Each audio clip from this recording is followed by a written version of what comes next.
Hello, this is Peter Barron with Grandad at Large from the 25th of April 2019.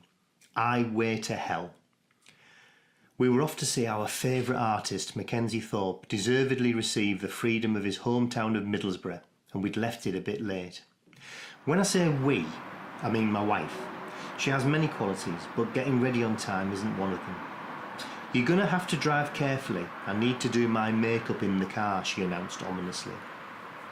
I've experienced something similar before. We were heading up to Northumberland for a posh dinner a few years back, and late as usual, she was painting her toenails with her feet up on the dashboard.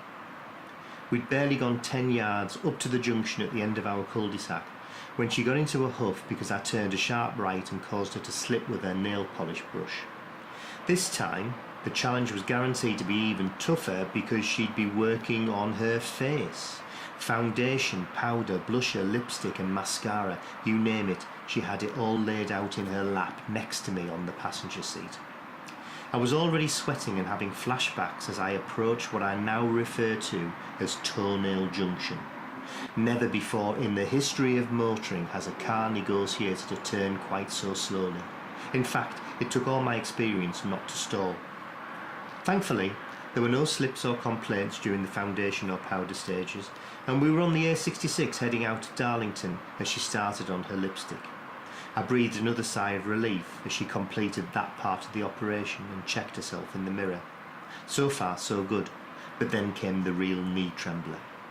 "You'll have to keep straight now. I need to do my lashes," she said. Now, I don't know if you've ever driven down the A66 towards Teesside, but there's this roundabout just before Sadburge. I could have kept straight, but we'd have ended up in a field with some cows for company. "What you doing?" she shouted as I turned right, in the direction of Middlesbrough, which, after all, was our destination. "It's a bloody roundabout," I pointed out. "Well, you've made me smudge," she sighed. The next 10 miles was driven in agonisingly slow silence as I resisted the temptation to overtake a man doing 32 miles an hour on a moped. "I'll just have to do my lower lashes when we get there. I don't want to poke my eye out," she said just before the bend at Thornaby. Apparently, the lower lashes are finer and therefore pose more danger. Anyway, her face was a masterpiece when we arrived for the Freedom of the Borough ceremony, but no one knew what I'd gone through in the name of art. The things they say. Carol Sanderson, president of Coxall Ladies Group, remembered the time she had her niece's little boy Lewis in the car and they were playing I Spy.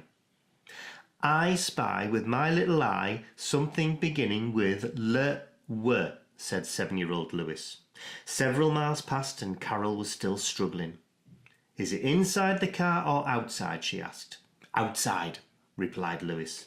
"Oh, I give up," sighed Carol. "'Lectric wires," declared Lewis with a satisfied smile. Carol also recalled the time her cousin's 5-year-old daughter Claire was in the Christmas nativity play. "Do you know what they bring the baby Jesus?" asked Claire ahead of the performance. "Gold, Frankenstein and Smurfs."